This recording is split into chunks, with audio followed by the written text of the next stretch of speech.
And now I would like to welcome Mr. Kamín's Mayor's absence. Mr. Kamín, you have the floor.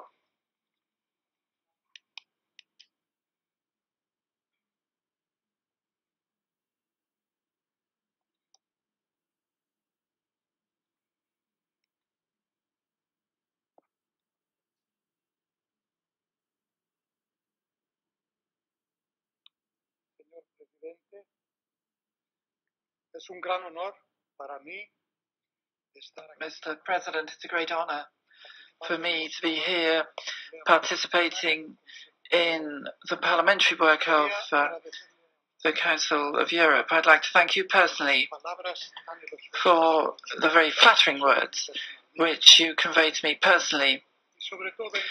And above all, in Greece, we should never forget the resolute support which we received from the Council of Europe during the military dictatorship. Now please allow me to switch to English. It is with great honor that I accepted the invitation to speak today at the Parliamentary Assembly of the Council of Europe on migration. In the past 2 years, this issue has questioned our core values as Europeans and is most likely to raise many more debates in the years to come. Migration is an issue that I am particularly sensitive to ever since I was the Greek ombudsman for 7 years, until my election in 2010 as the mayor of Athens. I am proud to say that the office of the Greek ombudsman was the first public authority in Greece to draw attention to the rights of migrants and refugees and their living conditions in Greece, starting back to 1998. Today, as the mayor of the city of Athens, one of the cities that has seen the heaviest influx of refugees during the most recent refugee crisis, I can clearly state that the protection of the rights of refugees and migrants and their integration in our societies remains one of the biggest challenges for Europe. Traditionally a country of emigrants, Greece faced the first migration wave in the early 90s as a direct consequence of the political developments in Eastern Europe. Migration grew in the late 90s and early 2000s, mainly from the Near East and Africa.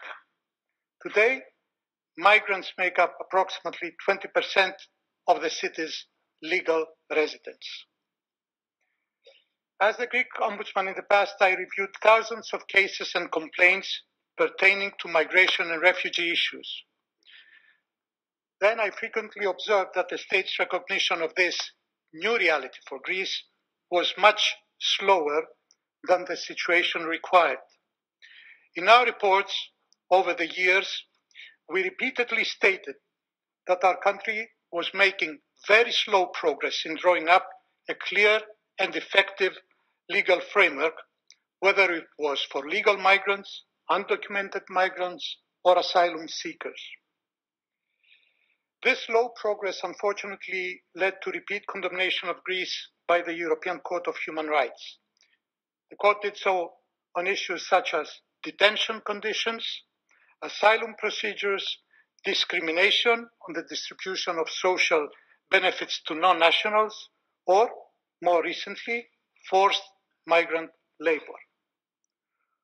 Over the years, the Ombudsman annual reports critically noted that the policies and laws that were adopted helped reproduce the social exclusion of the migrants. Even when the conditions in the country were more favorable, a comprehensive integration strategy for the newcomers was never put in place. In 2011, I took office as mayor of Athens. My mandate coincided with the beginning of a severe economic and fiscal crisis. Social cohesion and solidarity became the biggest priority of my first term as a mayor. While building an extensive network of social services, we adopted a non-discrimination policy for all the people residing in our city. We also fought against the rise of xenophobia by taking a very clear stance against the neo-Nazi party Golden Dawn, for which I was personally physically attacked in 2013. The rising influx of migrants and refugees reached a peak of massive proportions in the summer of 2015. Within the course of a few months, Athens became a transit point for thousands of people on their way to Europe through the Balkan corridor. People were sleeping on public squares and parks of our city, and political response at the time was very slow. Our country lacked the necessary infrastructure to deal with the crisis, but the problem kept growing and growing. In 2015 alone, almost 900,000 refugees crossed Greece, trying to reach other European countries. Our municipality was the first in the country to respond. We immediately offered a municipal space for the creation of an accommodation center within city borders, which is still operating today, hosting more than 2,500 people. In the winter of 2015-2016, despite the lack of competences and resources, we decided to take an even more active role. We designated a vice mayor for migrants and refugees and established a new department in the municipality focusing on refugees and migrants. We didn't have the experience, but we were willing to step forward in order to secure humane living conditions for the people in transit.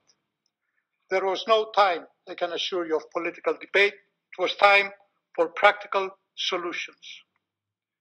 Following the EU relocation agreement, the Athens municipality has implemented a housing program with the UNHCR designed to accommodate people in transit.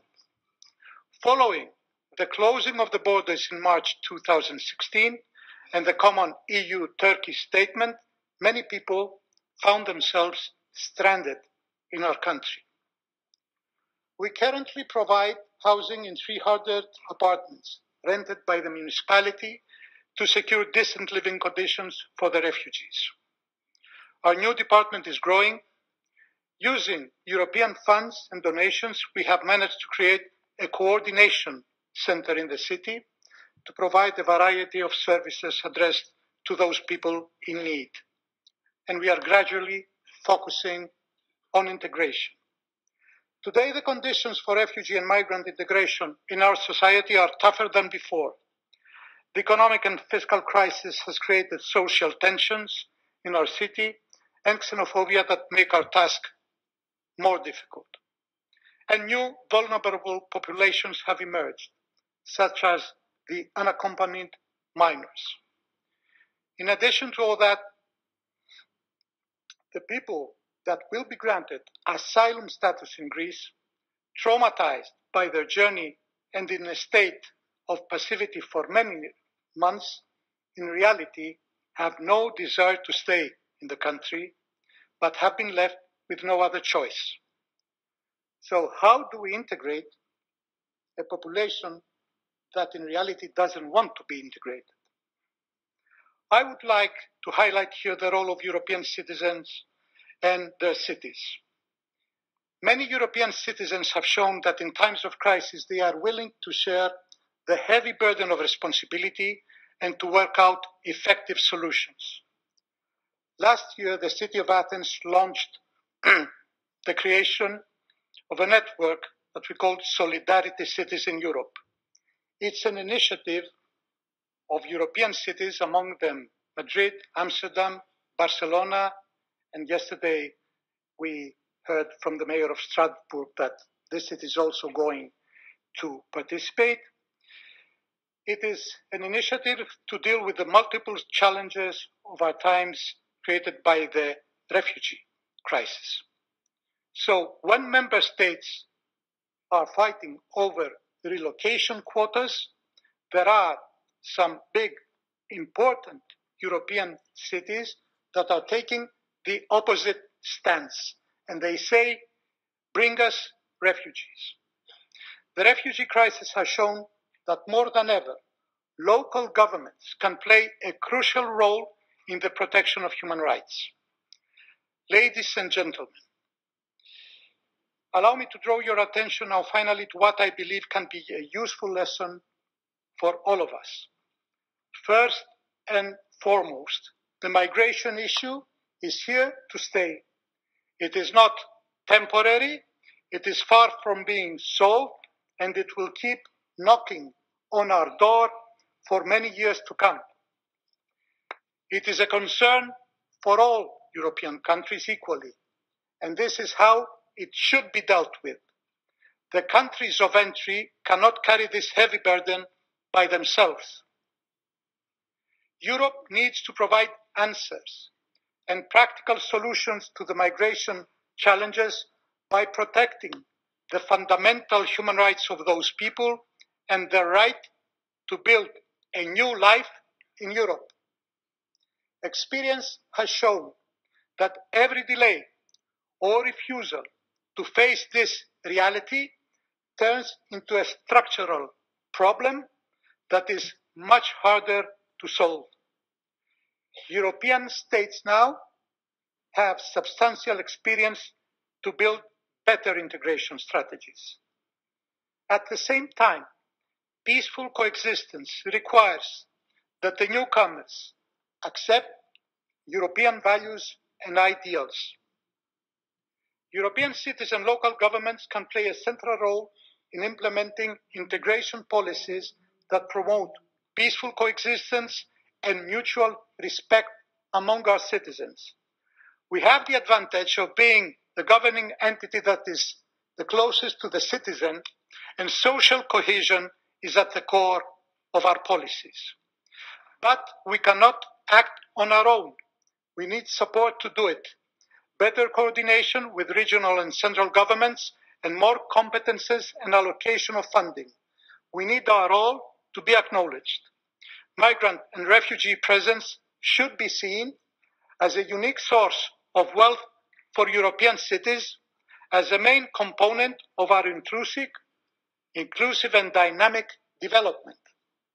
The way we are going to handle these issues will determine our future as a continent in the years to come. Fighting fear and nationalism by promoting openness, tolerance, and diversity, this is the Europe that we want to build. The European institutions should see cities as a major ally in determining our common future. Thank you very much.